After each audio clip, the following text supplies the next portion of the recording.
How do you help people be consistent long enough to form new habits? You have to use intrinsic and extrinsic motivation. So you have to start everybody off with, why is it important for you to be able to develop these new beliefs? Like, what will your life be like if you had them right now? What would your family life be like? You have to give them a benefit that's greater than the switch cost. That's interesting. Right?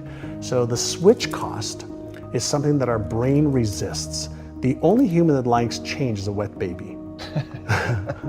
Every other human being is resistant to it because safety first and homeostasis and energy conservation. So we are biologically wired not to want to change. So we have to deliberately coax the brain into motivational reasons, emotional reasons. You have to have intrinsic reason, why must you do this? And so you can use pain as a frame as well. So if you don't, then are you okay with your life being like this at this age in 5 years, in 10 years, in 20 years? And if you're okay with that, then you're not a candidate for change. But if you're committed to letting go of the old so you can create the new, and you create motivations every day, that's where the power is. Remember earlier, progress, not perfection. So anybody can do 1 minute or 10 seconds. So if you can start to formulate a habit, a daily habit, a weekly habit, it doesn't matter how long it is.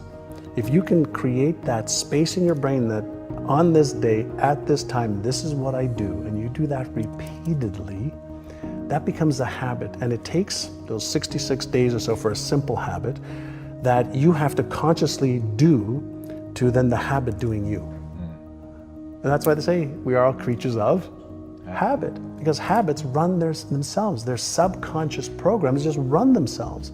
Most people don't take the time to become aware, what are my empowering habits? What are my disempowering habits? And then the next question is, well, how do I release this one? And how do I strengthen this one or create a whole new one? And what we're looking to do is build empowering habits that then run their course.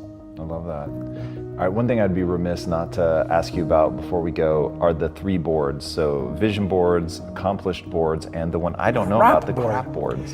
So crap board. So vision board for seeing what you want.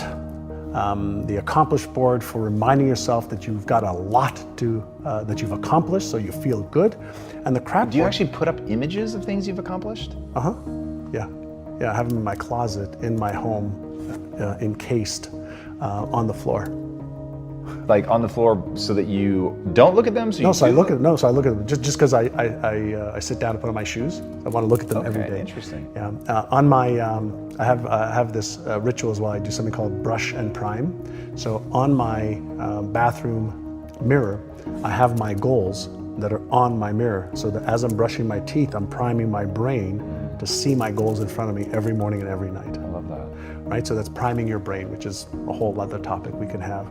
And then the accomplishment boards reminds me, whenever I look at the stuff that I've accomplished, I go, that wasn't easy. I mean, there were a lot of ups, downs, highs, lows, failures, times I thought I'd quit and I didn't. So it's to remind me to go through the times that I don't think I'm going to be able to achieve those things. And then the crap board stands for conflict, resistance, accomplishments, and procrastination. So what conflicts are happening right now that I need to resolve?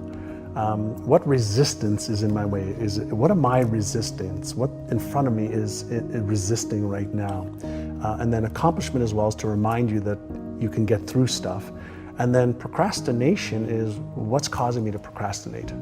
So if you create a crap board as well, you have that in front of you, and then you can create a game plan for what am I going to do about it? What am I going to do about the conflicts? What would you put on a board for conflicts? Is it a picture of a person? Oh, it could be a person that you're having conflict with. It could be something you're trying to figure out that's conflicting, whether it's in your company, a department, whether you're having conflicting thoughts of should you do it, shouldn't you, and there's uncertainty.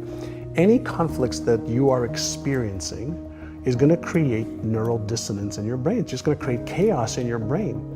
And so if you take it out of your head and you put it on a sheet of paper, you can look at it, and now you're one step removed from what's happening in your brain. And so the more you can be in coherence, It's the equivalent of being part of a band that's in harmony, that every player is just like, oh man, this just sounds so good. Well, the more you can be in coherence, the more you're going to be in flow, and the more you're going to take action. The more chaos there is in the brain, neural chaos, whether it's because of emotions, you're lacking something, there's conflict, there's resistance, the more you can get it out into the in front of you and open and say, well, what's causing this? The easier it is for that Einstein brain to say, okay, well, maybe I could do this, maybe I can do that, but I can also call a friend or a mentor or a coach, or I can research it. Makes total sense. Yeah.